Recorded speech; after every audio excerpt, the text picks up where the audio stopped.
Salve, sono contento di vedervi ancora qui all'Auricus Classic Club. Entriamo a vedere il maestro Trossi cosa ci ha presentato. Buon divertimento, andiamo.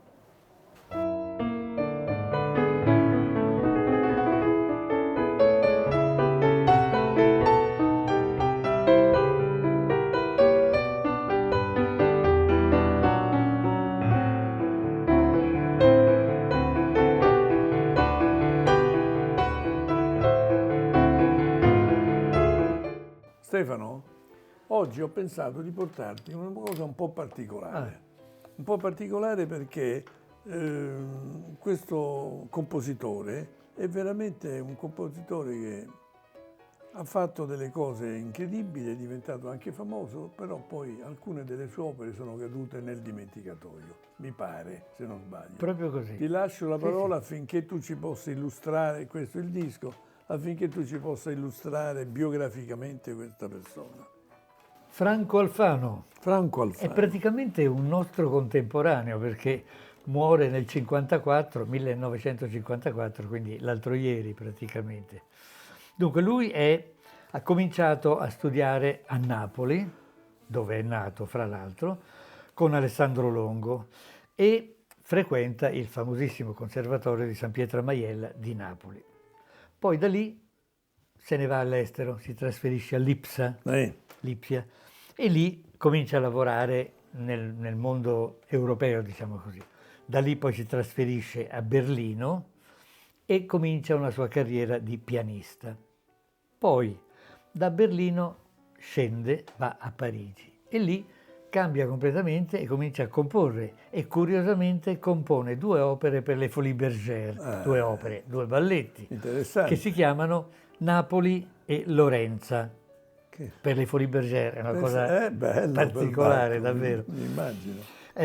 Però poi il culmine della sua carriera è un'opera intitolata Risurrezione che si ispira a Tolstoi, che lui scrisse nel periodo in cui stava a Mosca e che da quel momento, dal suo debutto, diventa una rappresentazione di successo così travolgente che tra l'Europa e il resto del mondo supera le 1000 repliche. Incredibile, clamorosa, veramente clamorosa. Quindi la sua fama è basata su questo, ma non solo, perché lui ha un altro merito ed è stato quello di completare la partitura della Turandot di Puccini. Puccini muore mentre ancora sta scrivendo la Turandot. Come fare? C'era questo Franco Alfano, bravo, amico di Puccini, esperto compositore, si incarica di completare l'opera e lo fa con grandissimo successo. Bravissimo però, devo dire. Anche se non molto ricco, però devo dire che ha fatto delle esperienze importanti. E io ti voglio dire invece che questo Franco Alfano è stato oggetto di grandi studi da parte di un pianista che si chiama Orazio Maglione e che ha già fatto delle cose per Auricus Classics prima di entrare nel discorso di Alfano. Infatti Orazio Maglione è nato a Napoli anche lui e sin da giovane si è affermato come vincitore di concorsi pianistici nazionali e internazionali. Ha debuttato a 20 anni a San Carlo di Napoli, per favore, e in seguito ha svolto attività concertistica per alcune delle maggiori istituzioni musicali italiane e straniere, come solista, camerista e con importanti istituzioni sinfoniche.